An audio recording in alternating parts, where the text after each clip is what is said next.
நல்லா வெங்காயத்தை நல்லா வதக்கிக்கணும். இஞ்சி பூண்டு பேஸ்ட் போட்டுக்கணும்.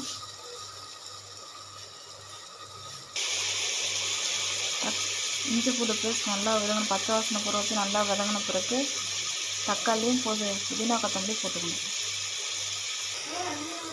இந்த தக்காளி கொத்தமல்லி புதினா நல்லா வதக்கின பிறகு மட்டனை போடணும்.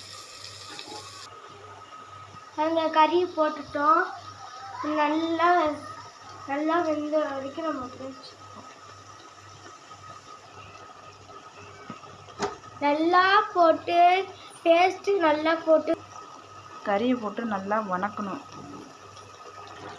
இந்த மாதிரி கறியில் இருக்க தண்ணி வெளியே வர வச்சு நல்லா வதக்கணும். கறியை போட்டு கறியிலேருந்து தண்ணி வெளியே வரணும். அதை வச்சு நல்லா வதக்கணும். நல்லா வதக்கின பிறகு இப்போ எடுத்து வச்ச மசாலா பொருட்களை போட போகிறோம். மசாலா பொருள் என்னென்னு பார்த்தோம்னா மஞ்சத்தூள், மிளகாய்த்தூள், கொத்தமல்லி தூள், மட்டன் மசாலா, இது எல்லாத்தையும் போட்டு கிளற போகிறோம்.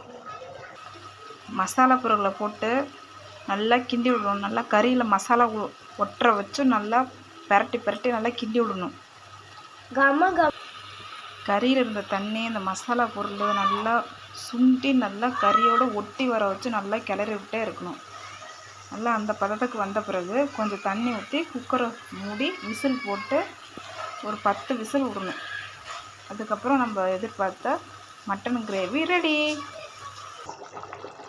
தண்ணி ஊற்றி உப்பு காரம்லாம் சரியாக இருக்கான்னு பார்த்துட்டு குக்கரை மூடி விசில் போட்டுற வேண்டியதான்.